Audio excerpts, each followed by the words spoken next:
Me conhecem.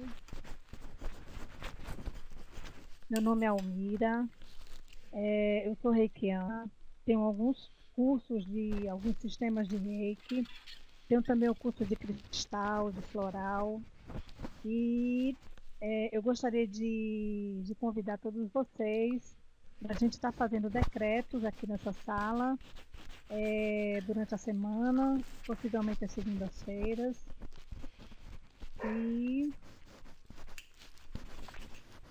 podemos também estar fazendo o curso de cristal ou o curso de floral. Eu gostaria de convidar vocês para participarem.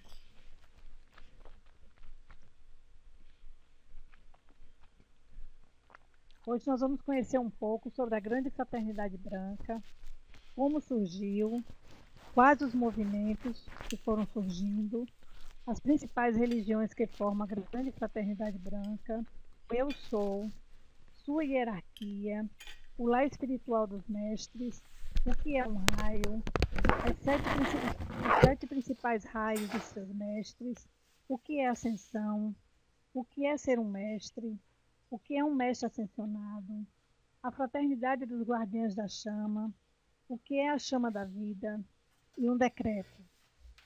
Quem são os mestres dos sete raios planetários?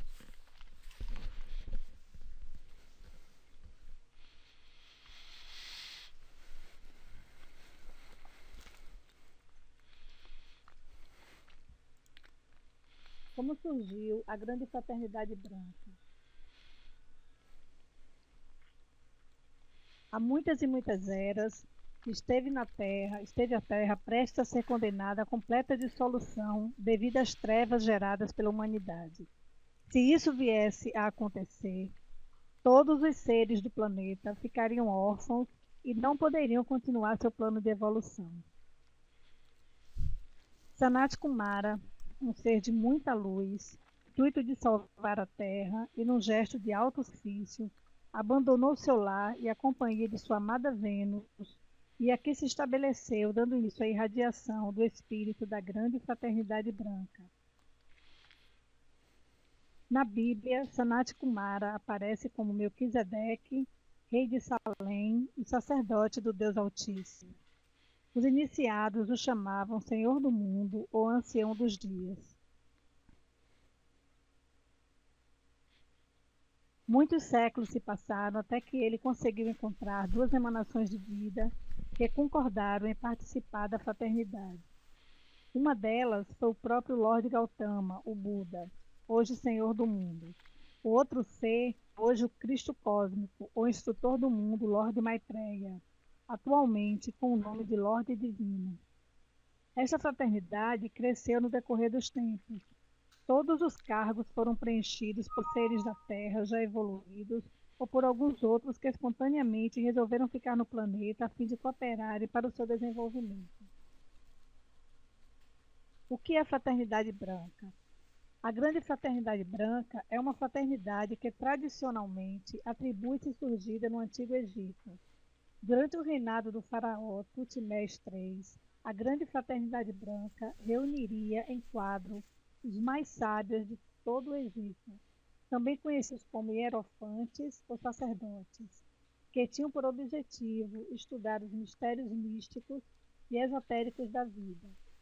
A definição sobre as origens históricas da Grande Fraternidade Branca não são precisas, mas convenciona-se dizer, segundo Geoffrey Hudson, no livro A Vida de Cristo, do Nascimento à Ascensão, que houve um período entre 700 a.C. a 300 depois de Cristo, no qual surgiram muitos pensadores, como Confúcio e Lao Tse na China, o Buda na Índia, Zoroastro na Pérsia, Pitágoras, Sócrates, Platão e Aristóteles na Grécia, Plotínio e Amônio Sacas em Alexandria, além dos judeus que estudaram o judaísmo esotérico ou cabala. Estes pensadores foram iniciados em conhecimentos universais ou na sabedoria perene, isto é, a gnose, a qual se manifesta sob quatro pilares: arte, ciência, filosofia, misticismo. Na Sociedade Teosófica de Helena Blavatsky, Era referida como a rosa do amanhecer dourado, a rosa cruz celestial, denominada Rosa Cruz da Aurora, que de certa forma e secretamente influenciaram os sábios de todos os tempos através dos mestres cósmicos do universo. Dentre estas, várias outras sociedades hoje se proclamam descendentes dessas supostamente antiquíssimas fraternidades. A Ordem Rosa Cruz, Maçonaria, Movimento Eu Sou, Ponte para a Liberdade, Movimento da Consciência Suprema Una, a Summit Lighthouse e a própria Sociedade Teosófica. De todos esses movimentos, a única que ainda existe é a Summit Lighthouse. As outras já foram extintas. Inclusive, no final, eu vou passar para vocês o site, para quem tiver interesse, se inscrever, para pegar mais informações, ou passar a ser um guardião da chama. Isso lhe dá benefícios especiais. As principais religiões que formam a grande fraternidade branca: o judaísmo facilita o desenvolvimento da alma no primeiro raio, raio da vontade divina, do poder divino. O chakra da garganta é o raio azul e branco. Através do judaísmo, entendemos as facetas da lei cósmica. São as fundações da nossa raiz no coração de Abraão. Budismo facilita o desenvolvimento da alma no segundo raio, o raio dourado da sabedoria, do entendimento, da compreensão, do discernimento. Chakra da coroa, representado por Gautama Buda, que nos ensinou a busca da iluminação. Cristianismo, terceiro raio, chakra do coração, desenvolvimento do amor divino. Hinduísmo, quarto raio, o raio branco da pureza, a purificação do nosso corpo, mente e alma, para que possamos ser o templo do Espírito Santo, chakra da base. Confucionismo, quinto raio, o raio verde esmeralda da verdade e cultura, traz o desenvolvimento do poder da cura através do terceiro olho, chakra da terceira visão. Islamismo, sexto raio, o raio púrpura e dourado da paz, do ministério e serviço do chakra do plexo solar. Taoísmo, sétimo raio, o raio violeta da transmutação e da liberdade, da justiça e da misericórdia. O raio de Saint Germain, de Kuan Yin e o chakra da alma. Zoroastrismo facilita o desenvolvimento da alma no oitavo raio através da câmara secreta do coração. Este é um dos 5 chakras secretos. Os outros 4 situam-se nas palmas das mãos e dos pés. Bom, eu vou ler um trecho de uma carta de El Moria, onde ele fala sobre o espiritismo e a fraternidade branca. Tudo o que se diz fraternidade são gerenciados no plano etéreo por mestres ascensos. Estes são seres ascensionados que atuam mais próximo da grande presença Eu Sou.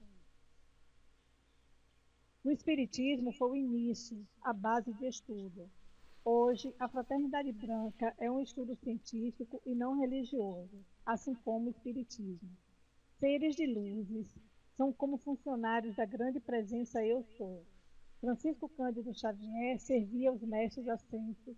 Augusto César Vanucci passava, através de seus mentores da grande egrégora dos dimensionais da nave-mãe, o ensino da solidariedade, da criação, da arte, através de mensagens espiritualistas. O que ocorre hoje é a falta de informação das pessoas. Como lhe disse, o Espiritismo é o primeiro degrau de ensino. As pessoas ficam estudando o Espiritismo por muito tempo. Chega um momento em que é necessário ir mais adiante e abrir a mente para o conhecimento através da egrégora dos seus funcionários. Os mestres ascensos não impõem nada. Eles permitem que cada um busque a sua verdade e a sua filosofia de vida. Para os seres de luz mais evoluídos, não existem preconceitos e nem visões de crenças. A única verdade é o Eu Sou. Eu Sou é o grande sol central que se aparelha em todos os que estão seguindo a linha do raio de ação, transmutação, cura pela verdade, amor incondicional, iluminação, derrubando de cada um seu próprio canal de confusões. A fraternidade branca universal é também ser desmistificada. Ela não tem dono, ela é de todos e todos igualmente podem trabalhar com suas próprias crenças através do seu conhecimento. Ser fraterno é buscar dentro de cada um a sua solidariedade e seu crescimento universal, de bem-querer ao seu próximo. Conhecer as leis de cada um, do seu limite da força, da coragem e da fé, é crescimento interno de todos que buscam a verdade. Fazer parte de uma grande fraternidade branca não é buscar informações através destes assentos. É ser uno, buscar e agir perante todos aqueles que um dia pronunciaram a luz do conhecimento em algum momento no planeta Terra. Cada um escolhe a sua sintonia com um membro dessa egrégora e vai levando ao planeta o que há de melhor. E o que há de melhor se não ser fraterno? Amar uns aos outros, dar e receber, respeitar o seu próximo. Vemos assim que cada uma das religiões facilita o desenvolvimento da alma, em particular chakra, e sob a disciplina de um raio específico e sob a regência de um particular mestre. Para cada dia da semana existe um Elohim, um arcanjo e um Chohan, ou mestre, que se dedicam ao serviço de irradiação da luz de um dos 7 raios, aquela luz que também forma o corpo causal de cada pessoa. Importante lembrar que todos os seres divinos, anjos, arcanjos, mestres, Elohim, não podem a todo momento interferir diretamente em nossas vidas. Para que ocorra, precisamos estar abertos ao amor e pedirmos as suas ajudas. Isto porque a lei do livre-arbítrio não permite que interfiram em nossas decisões. Por isso, se quisermos todo o auxílio dos queridos anjos e arcanjos, assim como todos os seres da grande fraternidade branca, devemos invocar, pedir, orar por suas ajudas. Desse modo, fica mais fácil receber o auxílio divino. Cada setor da vida corresponde a um raio divino. Cada raio é comandado por um arcanjo com suas legiões de anjos. Há, assim, inúmeras categorias de legiões de anjos, cada uma trabalhando em um setor da vida. Então, há legiões de anjos para cada um desses raios ou atividades na vida. Podemos fazer pedidos específicos invocando os anjos de determinado raio. Por exemplo, quando pedimos a cura para a alma, mente, emoções ou corpo, podemos invocar diretamente os anjos que trabalham no 5º raio, o raio verde da cura, ou da proteção de todos os males e perigos, invocando os do 1º raio, um raio azul. Nós podemos invocar os representantes divinos de cada um dos 7 principais raios de Deus, pedindo a eles que coloquem suas presenças eletrônicas sobre nós e tragam a energia pura de cada raio com uma intensidade que seja compatível com o nosso desenvolvimento, nossa evolução e também com a de nossos irmãos na luz, quando pedirmos por eles. Algumas pessoas podem reter mais e outras menos energia. Porém, quanto mais a invocarmos, mais seremos capazes de retê-la. Bom, eu tenho um exemplo que aconteceu comigo, né? Eu praticava muito o raio azul, os decretos do raio azul. E a minha mestra de Reiki, ela também era da fraternidade branca. E certa vez eu encostei nela e ela percebeu, ela sentiu a energia do raio azul. E ela me falou, olha, você está com a energia toda do raio azul. Então, se vocês praticam qualquer um desses decretos de qualquer um dos raios, com frequência, a energia fica em volta de vocês, a gente absorve a energia do raio. A resposta está em colocar a atenção na chama sagrada dos 7 principais raios de Deus. Busquem os raios que necessita desenvolver e invoquem a intercessão do seu Chohan, arcanjos e Elohim. Faça a diferença em sua vida, invoque e magnetize a luz dos 7 raios sagrados diariamente. Você pode invocar qualquer um dos 7 raios, independentemente do raio que esteja desenvolvendo nesta encarnação. Na Crisostelar, é um site aqui na internet, vocês podem descobrir qual é o raio de missão de vocês aqui na Terra. www.crisostelar.com.br. Depois eu vou pedir a Luciana para escrever isso para vocês.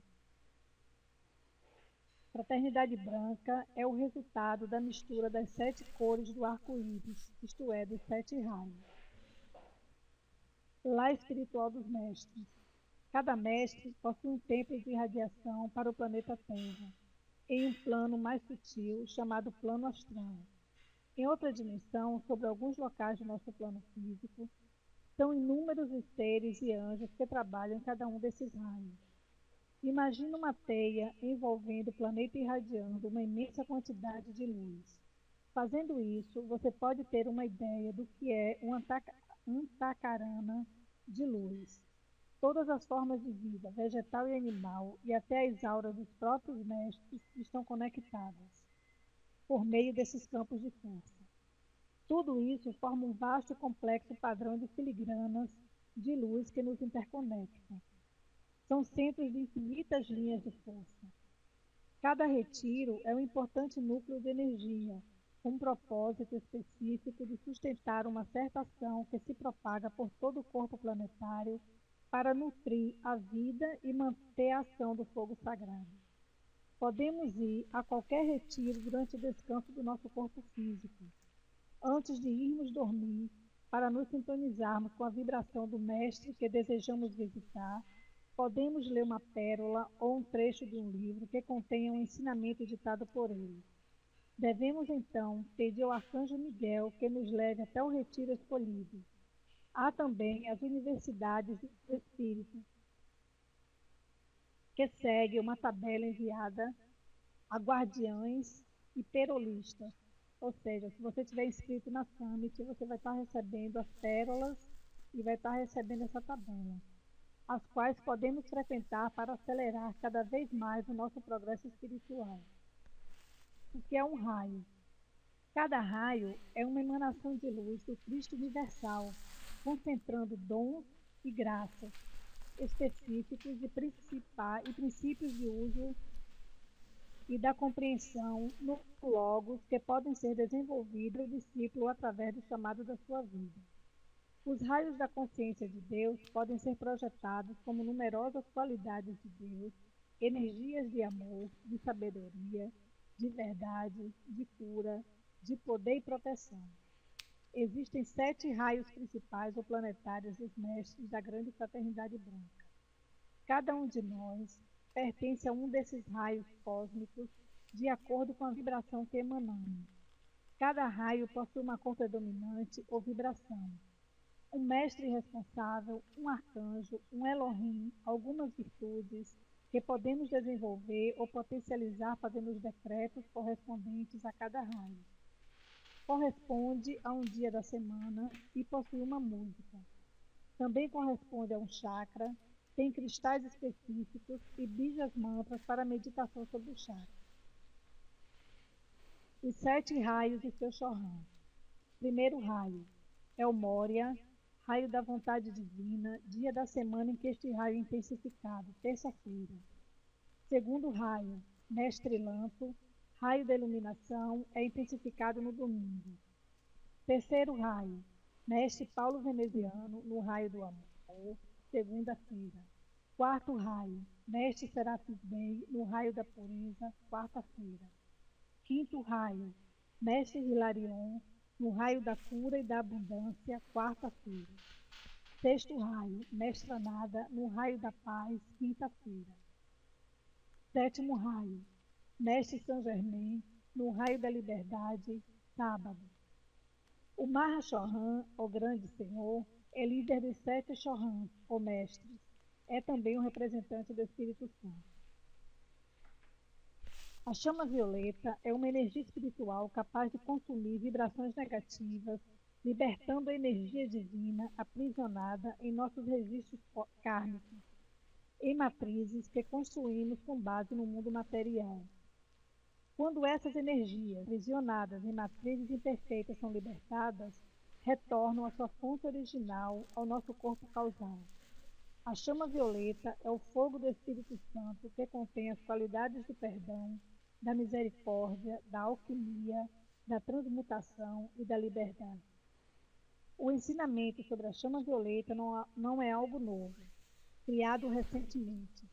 Ela sempre existiu e foi utilizada pela grande fraternidade branca há milhares e milhares de anos. As civilizações da Lemúria e da Atlântida já faziam uso dela, mas, devido aos abusos que fizeram das leis sagradas, esse conhecimento foi retirado do planeta por decisão do Conselho Cósmico. Saint-Germain dirigiu-se ao Conselho Cósmico, pedindo que esse conhecimento fosse novamente disponibilizado para a humanidade. Após ceder parte da luz que acumulou em seu corpo causal, Saint-Germain foi autorizado pelo Conselho Cósmico a revelar e divulgar o conhecimento e a aplicação da chama violeta. Além de ser o hierarca da Era de Aquário e o seu patrocinador, ele também é o Chohan do sétimo raio. Chohan, o mestre, o senhor. O arcanjo Zadkiel e a arqueia santamitista, como hierarca do reino angélico, e os Elohim Arcturus e Vitória, como hierarcas do reino elemental e outros mestres, compõem a hierarquia celeste que trabalha com a energia da chama violeta.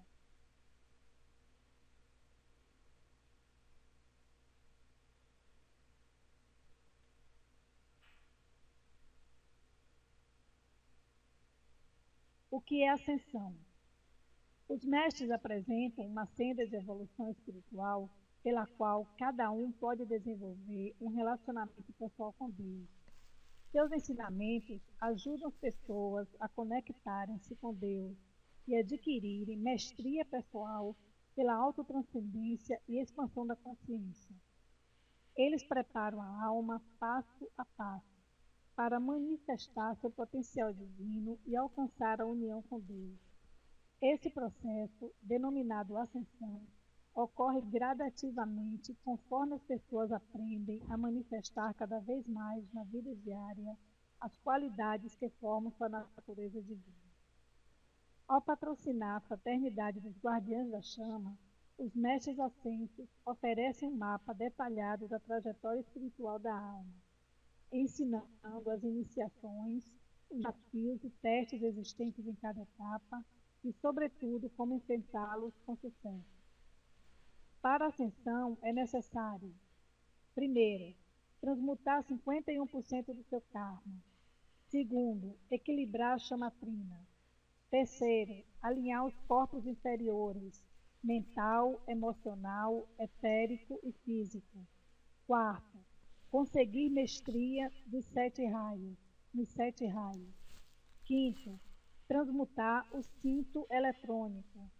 Sexto, glorificar a energia da Kundalini. Sétimo, conectar com sua divina presença Eu Sou. 8. Conectar com seus corpos de luz através de sua divina presença Eu Sou. 9. A ascensão deve ser desejada e buscada. 10º, resgatar todo o karma. O que é um mestre ascensionado? Antes, vamos falar um pouco sobre o que é um mestre. O devoto é graduado na mestria só no momento em que houver a união completa e permanente com a sua divina presença do Eu Sou. Os seres neste estado de consciência superior estão cheios do amor infinito e bem-aventurança do divino, tendo finalmente transcendido a identidade limitada do ego. O mestre alcançou a libertação do karma para sempre. Um mestre ascensionado continua seu crescimento e a evolução. Os mestres ascensos não mais estão ligados aos constrangimentos dessas dimensões de existências mais baixas. Eles são verdadeiros mestres do tempo e do espaço, de quem o amor infinito simplesmente precisa ser experimentado para ser apreciado. Acima de tudo, os mestres ascensos servem como exemplo do que é possível aos seres humanos um dia alcançar. Eles foram seres que, na maioria, encarnaram como nós e conseguiram tornar senhores das energias, adquirindo a mestria e passando com êxito nas iniciações e provas da vida, desenvolvendo muito amor, sabedoria e poder, podendo assim atuar em toda extensão no cosmos, ascendendo a divina presença e eu sou, saindo da roda das encarnações, não tem mais carne. O mestre ascensionado é aquele que atingiu a mestria sobre as suas energias e de todas as substâncias. Tornou-se livre de todas as limitações terrenas e pode atuar em toda a extensão do cosmos. São divididos em duas categorias: aqueles que vieram de outros planetas e ficaram dirigindo os destinos da humanidade, por serem muito evoluídos, não puderam encarnar-se na Terra. E os que se encontraram na Terra por várias gerações, para ajudar a humanidade e dar o bom exemplo, mas às vezes foram incompreendidos, queimados, assassinados ou crucificados, adquirindo a mestria sobre as energias e preparando os seus discípulos para substituir os homens na senda da iluminação. Os mestres ascensionados, durante a sua peregrinação terrena, participaram de diversos campos de atividade do ser humano, como governantes, sábios, escritores, filósofos, libertadores, incitando povos contra os ditadores e corruptos, líderes religiosos, enfim, pessoas com mentalidade avançada demais para a época, dando a sua contribuição para o progresso da humanidade. Todo ser humano veio à Terra com o propósito de adquirir mestria sobre as energias e substâncias, pelo controle dos próprios pensamentos, sentimentos, palavras e ações, para atingir a liberdade através da ascensão.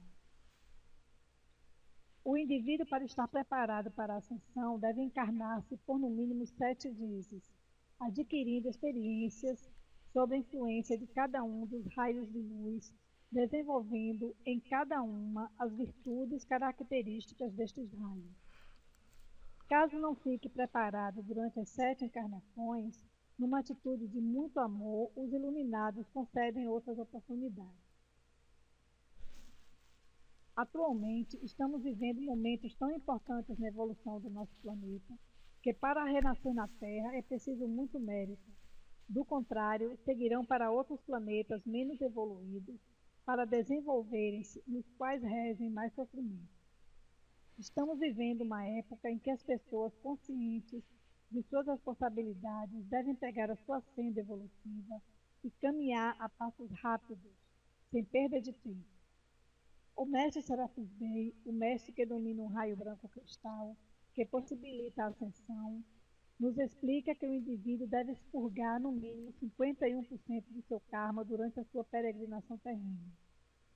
Depois de ascensionado, pode expurgir o restante nos planos superiores, trabalhando em prol da humanidade. Na preparação para a ascensão no tempo da ascensão, no plano etérico sob Luxor, no Alto Egito, o indivíduo passa por 33 graus de iniciação, sendo os mais importantes a transfiguração, a crucificação, a ressurreição e a própria ascensão. Nesta peregrinação, pela extinção do karma de vidas passadas, é primordial o uso constante da chameleta, que lhe proporcionará uma caminhada mais confortável, sem muito desgaste, e funcionará como uma preparação para a ascensão. Mas deve ser utilizada diariamente, porque ela não pode aliviá-lo de uma só vez. Depois de 7 encarnações fundamentais para a ascensão, o indivíduo consciente das suas responsabilidades e das leis cósmicas pode, numa só reencarnação, conseguir méritos suficientes para a ascensão e ficar livre de toda sorte de tentações e sofrimentos nessas peregrinações terrenas. Os mestres ascensos têm se comunicado com a humanidade por milhares de anos. Nós apenas não os conhecíamos por este nome. Junto com os anjos, eles são o elo entre o céu e a terra, trazendo até nós a luz e a consciência de Deus. No Antigo e no Novo Testamento, presenças angélicas e seres celestiais transmitem para os profetas a palavra do Senhor, trazendo mensagens de consolo e advertência para o povo de Israel. Mas as profecias não pararam no Antigo Testamento, Minhas revelações cessaram com a mensagem de Jesus a João no livro do Apocalipse. Através dos séculos, mensageiros de diversas culturas ouviram e transmitiram a palavra de Deus. Estes mestres foram pessoas como nós, que estiveram na terra e passaram pelos mesmos testes de alma, tendo passado com êxito nas iniciações e provas da vida e ascendido à presença de Deus. Eu sou o que eu sou. Êxodo 3:13.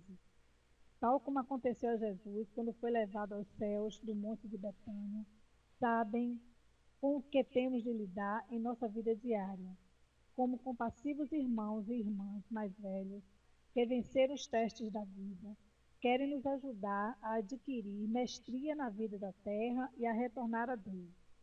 Sim, nós podemos aprender e faríamos bem em aproveitar a oportunidade com os senhores dos sete raios, nossos mentores, do Espírito que nos guiam nas sendas da justiça por amor ao seu nome. Eu sou o que eu sou, tomando as nossas almas, tornando nossas almas receptivas aos dons do Espírito Santo.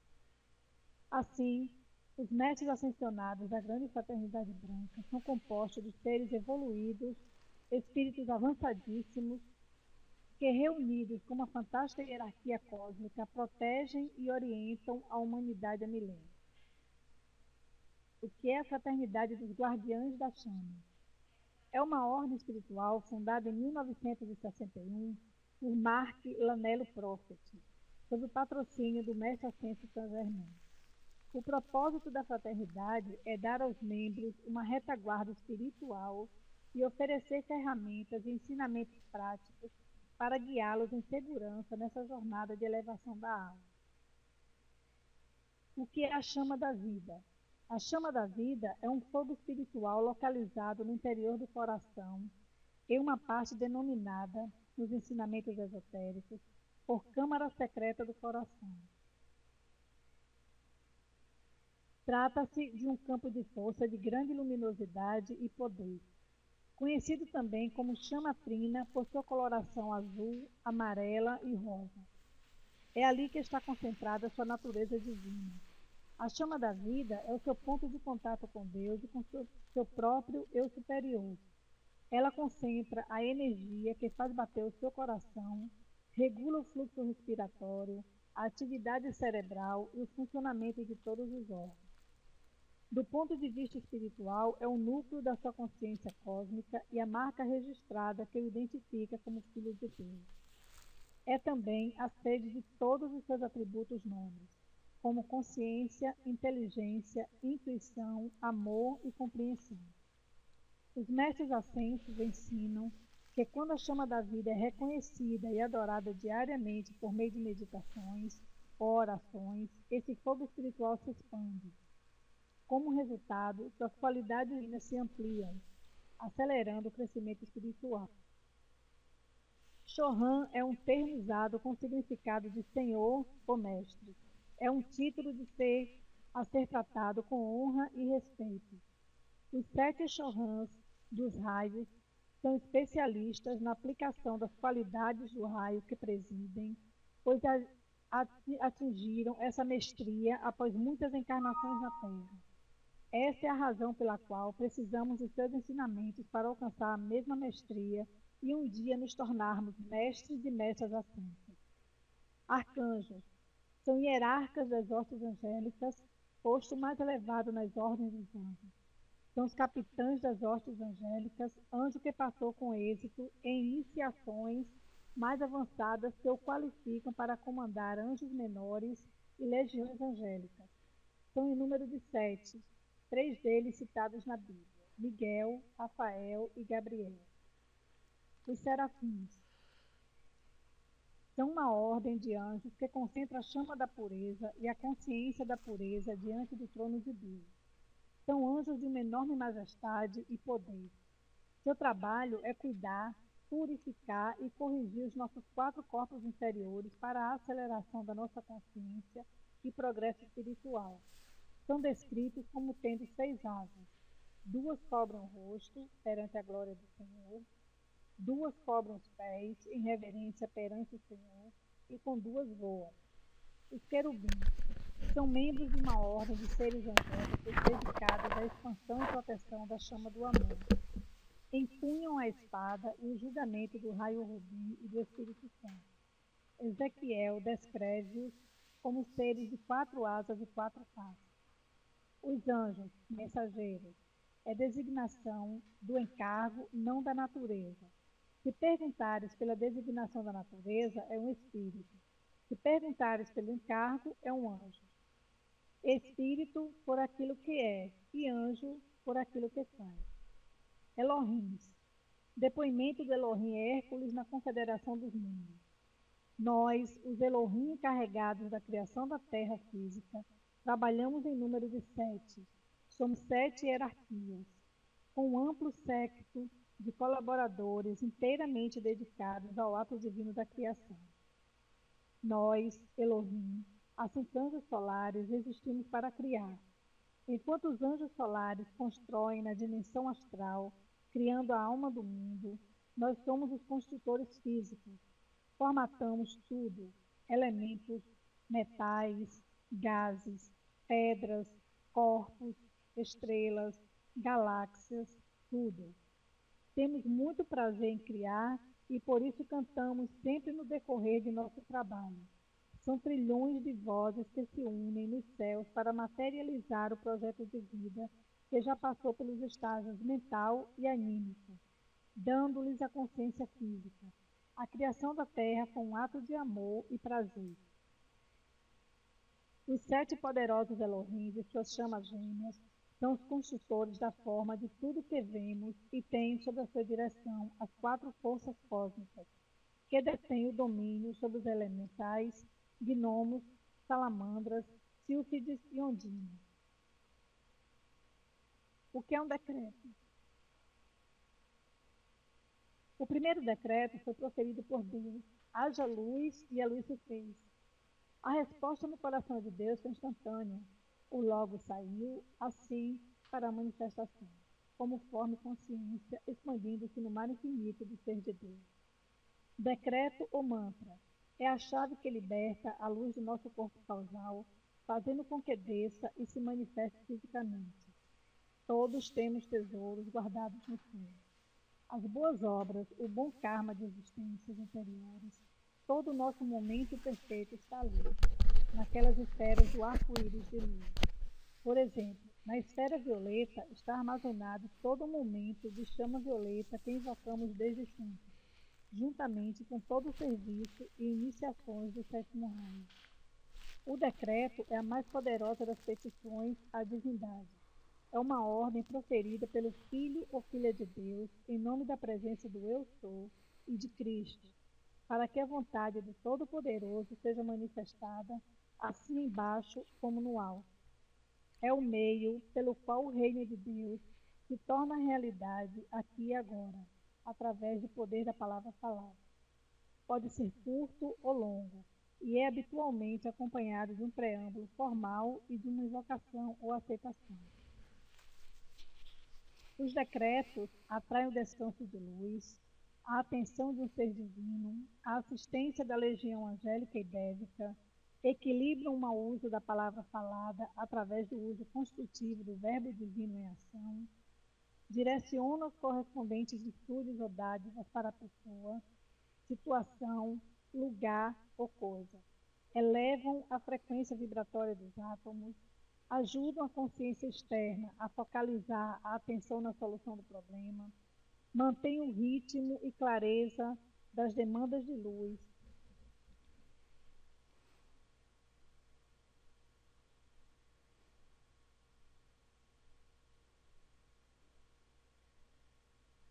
Bom, aqui encerramos a primeira parte sobre o que é a fraternidade branca, como surgiu, o que são os raios, o que é um mestre ascensionado, o que é ascensão, as 7 principais religiões que formam, as 8 principais religiões que formam a fraternidade branca, os 7 principais raios dos seus mestres, o que é um mestre, a fraternidade dos guardiões da chama. Agora nós vamos falar um pouquinho sobre cada mestre dos raios planetários. Começando por Eumória. Eumória é do primeiro raio. Ele foi o patrocinador direto das escolas do Mistério, a Sociedade Teosófica, a Agni Yoga, a Ponte para a Liberdade e a Sonic Lightning. Em 1851, Elmória contatou Helena Blavatsky e ele vivia numa última encarnação na Terra e era o mais conhecido dos Mahatmas tibetanos, um príncipe Rajput, na classe de guerreiros e governantes da Índia, muito respeitado por sua coragem e honra. O Mahatma Maurya era, nas palavras de Blavatsky, um gigante de quase 2 metros de altura e de um porte magnífico, um tipo esplêndido de beleza masculina.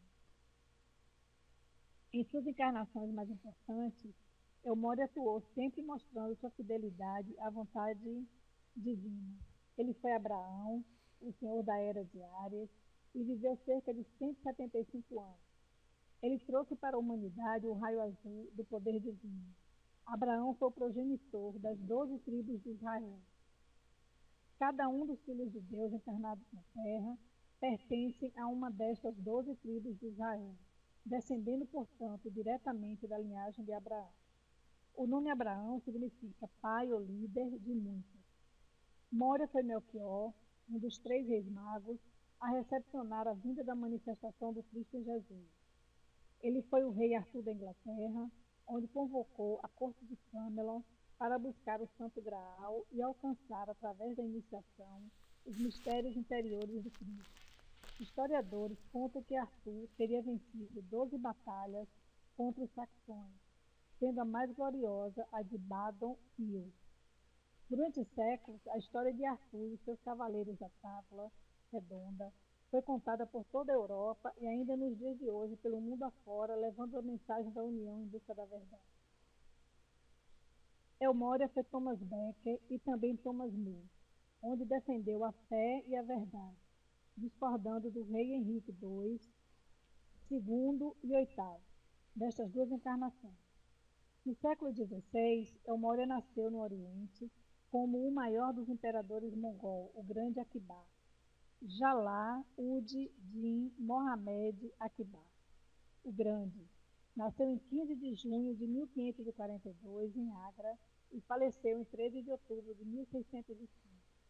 Akbar foi o maior dos imperadores mongóis da Índia entre 1556 a 1605 e imperador do Hindustão. Dedicou sua vida à busca da verdade. Foi descrito pelos historiadores como sendo um perfeito rei filósofo. Este grande amigo do povo comum surgiu para eles como um pai. Na Índia, ele foi conhecido como o pai da tolerância religiosa, ao contrário de seus antecessores e dos costumes da época, porque ele permitiu ao seu povo o livre-arbítrio religioso. Akbar levou seu povo a um elevado nível espiritual. Suas muitas vidas na Terra são um exemplo a ser seguido. Elmória Khan foi a vontade de Deus manifestada em toda e qualquer situação. Mestre Kutumita. Mestre Kutumita Pitágoras, o grande matemático, astrônomo e mestre da tão famosa numerologia. Este mestre foi diretor do segundo raio, o raio amarelo dourado, representativo da sabedoria, equilíbrio e iluminação, até a sua ascensão como instrutor do mundo, juntamente com Jesus, no ano de 1955. Mestre Kutumita Pitágoras, 500 a.C., ele fundou uma escola em Profona, no sul da Itália, onde fez diversas descobertas em diversos campos da matemática, astronomia e música. Ele determinou que o mundo era redondo, que os planetas produziam as músicas das esferas, que o verdadeiro ser humano é imortal e deve reencarnar várias vezes, até conseguir atingir o seu estágio de ascensão. Nos tempos bíblicos, ele foi Gaspar, um dos 3 reis magos. Poderia ter ascendido antes, mas adiou sua ascensão para ajudar a humanidade, tal como o mestre Elmória, que foi também um outro rei mago, a fim de fazerem surgir a teosofia. Mais tarde, mestre Kutumim encarnou como São Francisco de Assis, por volta de 1200 depois de Cristo. Tinha um grande amor pelos animais, tendo ajudado milhares deles a alcançarem um ponto em que não precisassem mais reencarnar. Mestre Kutumim amava não só os animais, como também as plantas. chegando a passar imenso tempo a contemplar. Em uma encarnação posterior, este mestre participou na construção do famoso monumento Taj Mahal, na Índia, 1640 d.C. Em sua última encarnação, ele e Mestre Moria foram instrumentados para que a teosofia surgisse finalmente e fosse ensinada. Mestre Kutumi manteve uma encarnação na Índia durante 300 anos e ascensionou, ao fim desse tempo, num vale das montanhas dos Himalaias, cerca de 1889. Passou em várias vidas pela Grécia, Egito, Itália, Índia, dedicando-se em quase todas elas às mesmas coisas e aperfeiçoando-as a fim de dar conhecimento delas à humanidade. Mestre Lança foi um grande governante na China, tendo-lhe sido confiado o santuário de Petra, nos Estados Unidos. Hoje, ele confiou a guarda do santuário ao mestre Confúcio.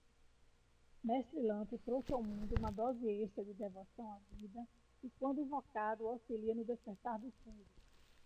Senhor do segundo raio, Lanta é um mestre ascenso, em cuja presença a sublimidade da mente de Deus pode ser tocada e conhecida. Gradualmente, pois ensina o caminho antigo da cristicidade universal, que gerou a grande idade de ouro da China, que vem de Maitreya, o Buda vindouro que chegou e que é posto em evidência pelo hierarca do retiro do Royal Temple, o mestre ascenso Senhor Confúcio. O Senhor Lanto, grande luz da antiga China, presta agora serviço como um dos principais sábios da América. A devoção à palavra de sabedoria e à palavra de conhecimento deste pacífico sábio e Bodhisattva de olhos ígneos qualificaram-no verdadeiramente para iniciar as revoluções da Terra nestes dois dons do Espírito Santo. Mestre Confúcio. Ninguém influenciou a China tão profundamente quanto Confúcio. Ele é reconhecido como o primeiro e maior mestre da China. Por mais de 2000 anos, seus ensinamentos têm sido o fundamento do sistema ético e social da China. Seu legado é inseparável do que significa ser chinês. Há um relato de suas conversações com seus discípulos e com os governadores e ministros de seu tempo, Anacleto, que é uma das mais importantes de suas obras. Foi escrita pelos seus discípulos. Essas palavras auxiliaram muito a formar a cultura e a história da Ásia Ocidental, com sua afirmação da ética humanitária. Confúcio, nascido Kung Fu Tizu, nasceu na cidade de Zhou, no país de Lu, atualmente província de Shandong, em 551 a.C. Era um descendente pobre de uma família nobre deposta de muita violência, pois 7 dos estados mais fortes do mundo, proto-chinês, estavam guerreando pela supremacia. Paulo Veneziano é o representante do Espírito Santo para a Terra, que é a inteligência criadora de Deus Pai e Mãe. Está incumbido da direção do progresso humano, tanto na sua forma exterior, técnica e científica, como no interior, a cultural. É o instrutor dos elementais, tem como símbolo uma pomba branca da paz e intervém por todos aqueles que trabalham em prol da paz e da fraternidade. Serve em conexão com o trabalho dos manus e instrutores do mundo na direção das atividades relativas à filosofia, matemática, direito, administração, arte, ciência, técnica, misticismo, magia e edição. Possui a 8ª iniciação. O elemento químico correspondente ao representante do Espírito Santo é o oxigênio, sem o qual os homens ou os elementais não poderiam sobreviver. Atualmente, o Mahashohan é Paulo, o veneziano, nascido em 1528. Nesta encarnação, ele se tornou um dos maiores artistas da escola renascentista de Veneza, com uma obra com tema essencialmente cristão, além de seu magnífico trabalho como pintor, pouco é conhecido de sua vida. Paulo, o veneziano, ascendeu em 19 de abril de 1588. Seu retiro, o Castelo da Liberdade, está localizado no plano etérico sobre o sul da França, no rio Reno. Ele contém salas com pinturas e trabalhos de arte de todos os tipos, de todas as épocas, raças e culturas. bem como aí ocorrem reuniões para músicos, escritores, escultores e estudantes de voo. Aqui os mestres introduzem novas técnicas em cada campo da arte. E aqui a deusa da liberdade, madrinha de Paulo, o veneziano, trouxe a chama do templo do sol na Atlântida. O impulso desta chama fez com que se construísse a Estátua da Liberdade, um presente do povo francês para o povo americano. Seu nome, na verdade, é Liberdade Iluminando o Mundo.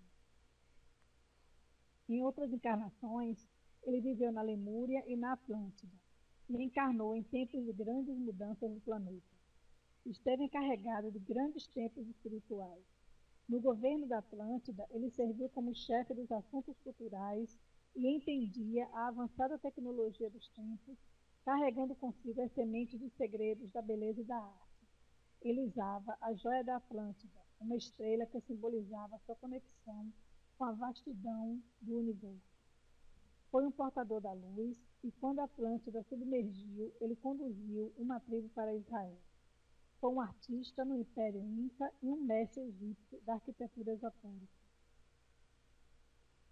Hilarion, mestre Hilarion, viveu em uma de suas encarnações como apóstolo Paulo.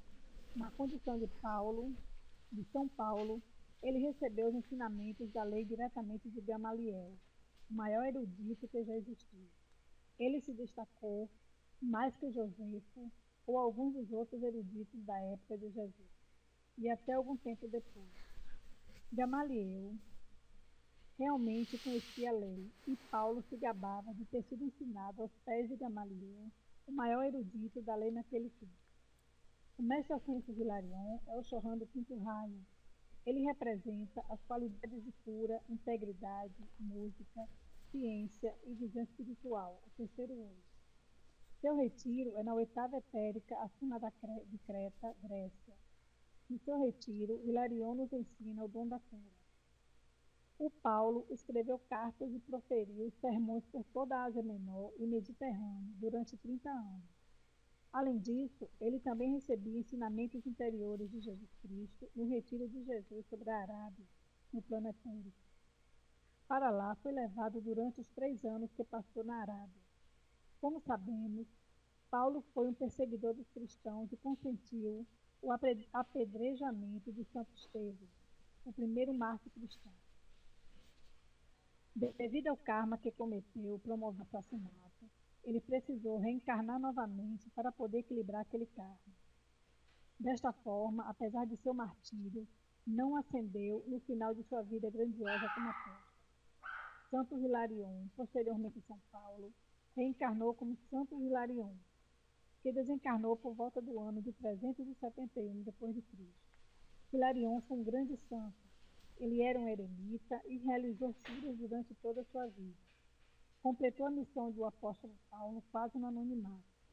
Ele poderia ser simplesmente um eremita e curador, porém equilibrou o karma de ter perseguido os cristãos como sábio, assim como de ter consentido a morte de Santo Estevão.